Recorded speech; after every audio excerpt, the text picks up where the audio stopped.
अगर आपने किसी से प्यार किया है ना, तो हमारे चैनल को ज़रूर सब्सक्राइब करना।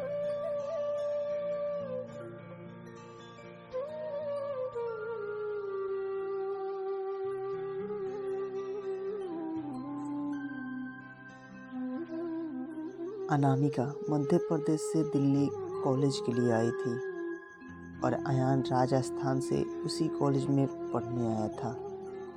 अयान एक सीधा साधा सा लड़का था जो ना लड़कियों से ज़्यादा बात करता और ना किसी से ज़्यादा मतलब रखता। अयान की यह बात अनामिका को बहुत अच्छी लगती है और वह किसी न किसी बहाने से अयान से बात करने की कोशिश करती है। अनामिका देखने में क्यूट लगती है। कुछ ही समय में अयान और अनामिका की दोस्ती हो जाती है।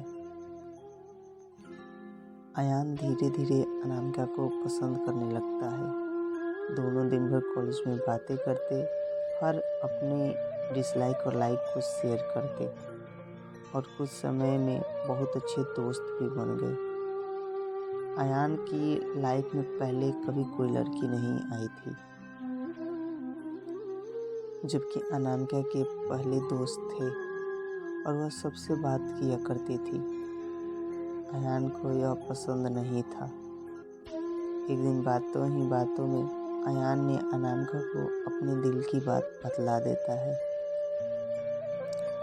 अनामिका उससे एक दिन का वक्त मांगती है और कहती है, मैं कल इसका जवाब दे दूँगी।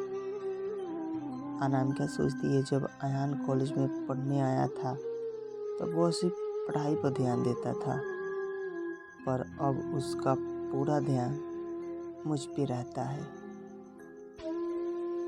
अगर मैं इसकी गर्लफ्रेंड बन जाऊंगी तो यह पढ़ाई भूल जाएगा और मुझ पे ही लगा रहेगा। यही सब ख्याल अनामिका के मन में होते हैं और दूसरे दिन अनामिका अयान को मना कर देती है और कहती है, मैं तुम्हें बस अपना दोस्त समझती हूँ, इससे ज़्यादा और कुछ नहीं। मैं यहाँ पढ़ने आई हूँ और कुछ करने नहीं। तुम चाहो तो मेरे दोस्त रह सकते हो। अयान दोस्ती के लिए मना कर देता है और अनामिका को बहुत समझाता है, लेकिन अनामिका कुछ नहीं सुनती।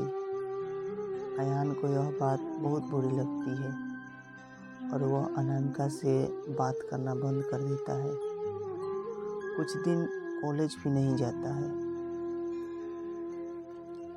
अब वह अनामिका को भूलकर पूरा ध्यान पढ़ाई में लगाता है और ना किसी से ज़्यादा बात करता और ना ही मतलब रखता है।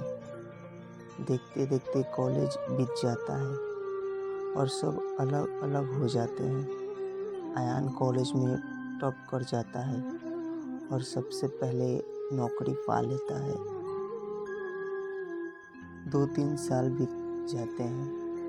ना अयान को अनामिका का पता रहता है और ना अनामिका को अयान का कुछ पता रहता है। अयान अपनी कंपनी छोड़कर एक नई कंपनी में ज्वाइन करता है, जिसमें उसकी पोस्ट पहले से बहुत अच्छी और पगार दोगुनी रहती है। जब अयान पहले दिन ऑफिस जाता है तो उसे पता चलता है अनामिका इस ऑफिस में उसकी जूनियर है। वह उस पर बिल्कुल भी ध्यान नहीं देता है और काम में लगा रहता है। कुछ दिन ऐसे ही चलता है, पर दोनों एक दूसरे को पहले से जानते थे और एक दिन दोनों को एक प्रोजेक्ट के लिए एक साथ बाहर जाना पड़ता है। प्रोजेक्ट के बाद ना चाहते हुए भी अयान और अनामिका की बातें शुरू हो जाती है। अनामिका अयान को समझाती है, आखिर उसने उसको मना क्यों किया।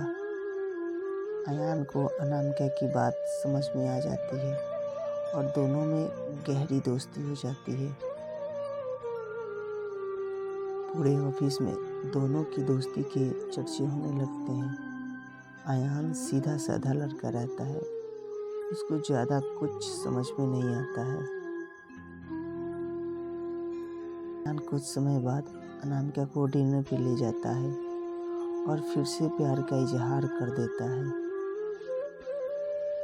अनामिका इस बार अयान को मना नहीं करना चाहती, पर उसके पास कोई चारा नहीं है, क्योंकि कुछ ही दिनों में उसकी शादी होने वाली है।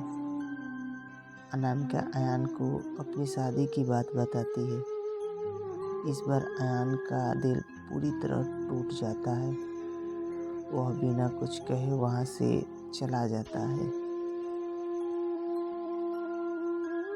अनामिका रात में सोचती है कि अयान से अच्छा लड़का मुझे कभी नहीं मिलेगा। वह फैसला करती है कि कल अयान को हाँ कर दूंगी और मम्मी पापा को अयान से शादी करने के लिए मना लूंगी। जब दूसरे दिन अनामिका ऑफिस जाती है तो उसको पता चलता है कि अयान ऑफिस छोड़कर हमेशा के लिए चला गया है और वह दोबारा कंपनी में कभी नहीं आएगा। जाते जाते अयान अनामिका को एक खत लिख जाता है। जिस दिन मैंने तुम्हें देखा था उसी दिन से मैं तुमसे प्यार करता हूँ। मैं तुम्हें जिंदगी में कभी नहीं भुला पाऊंगा। तुम जहाँ भी रहो, जिसके साथ भी रहो, खुश रहो। अब इस जीवन में इस दर्द के साथ ही जिंदा रहूंगा। मैंने हमेशा तुमसे प्यार किया है और केवल प्यार किया है। तुम मेरी जिंदगी में आने वाली पहली और आखिरी लड़की हो। अब ना मेरी जिंदगी में कोई आएगा और ना मैं किसी को आने दूंगा। मैं बस अब तुम्हारे यादों में रहूंगा। आज के बाद पूरी जिंदगी में तुम्हें अपनी कभी शक्ल नहीं दिखाऊंगा। बस भगवान से यही दुआ करता हूँ, तुम जहाँ भी रहो खुश रहो। और शादी के लिए बहुत बहुत शुभकामनाएं। अनामिका अयान को खोजने की बहुत कोशिश करती है, पर कई साल के बाद भी उसको अयान नहीं मिलता है और वह अपने माँ बाप के पसंद के लड़की के साथ शादी कर लेती है। इस तरह दोनों हमेशा हमेशा के लिए एक दूसरे से बिछड़ गए और दर्द के साथ अपनी अपनी जिंदगी व्यतीत करते हैं। हेलो दोस्तों, ये कहानी आप सबको कैसी लगी हमें कमेंट बॉक्स में ज़रूर बताना। और आप इस चैनल पे पहली बार आए हैं तो लाइक, कमेंट, शेयर और चैनल को सब्सक्राइब ज़रूर करना। अगर आपके पास भी ऐसी स्टोरी है तो आप उसे लिखिए और आप मेरे इंस्टाग्राम पे मैसेज कीजिए। मैं उस पर वीडियो बनाने की ज़रूर कोशिश करूँगा। तब तक के लिए बाय, लव यू।